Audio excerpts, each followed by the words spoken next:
ಸರ್ಕಾರಿ ಕನ್ನಡ ಶಾಲೆಯಲ್ಲಿ ಸಂಭ್ರಮದ ಕನ್ನಡ ರಾಜ್ಯೋತ್ಸವ. ಲಕ್ಷ್ಮೇಶ್ವರ ಸರ್ಕಾರಿ ಮಾದರಿ ಪ್ರಾಥಮಿಕ ಕನ್ನಡ ಹೆಣ್ಣು ಮಕ್ಕಳ ಶಾಲೆಯಲ್ಲಿ ಶನಿವಾರ ಕನ್ನಡ ರಾಜ್ಯೋತ್ಸವವನ್ನು ಸಡಗರ ಸಂಭ್ರಮದಿಂದ ಆಚರಿಸಲಾಯಿತು.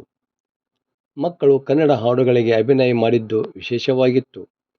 ಮುಖ್ಯ ಶಿಕ್ಷಕ BM ಕುಂಬಾರ ಕನ್ನಡ ಭಾಷೆಗೆ ಪುರಾತನ ಇತಿಹಾಸ ಇದ್ದು ಅನೇಕ ಮಹಾನ್ ಸಾಹಿತಿಗಳು ಈ ಭಾಷೆಯನ್ನು ಶ್ರೀಮಂತಗೊಳಿಸಿದ್ದಾರೆ.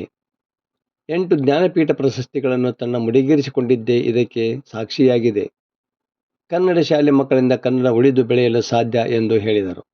ಈ ಸಂದರ್ಭದಲ್ಲಿ SDMC ಅಧ್ಯಕ್ಷ ಮಲ್ಲೇಶ್ ಬಸಾಪುರ, ಉಪಾಧ್ಯಕ್ಷೆ ನಿಖಿತಾ ಶೇರ್ಖಾನೆ, ಸಹ ಶಿಕ್ಷಕಿಯರಾದ ನೇತ್ರಾವತಿ ಕುಂಬಾರ, RM Shiratti, RK ಉಪ್ನಾಳ, HD ನಿಂಗರೆಡ್ಡಿ, LA Banakar ಹಾಗೂ ಮಕ್ಕಳು ಇದ್ದರು.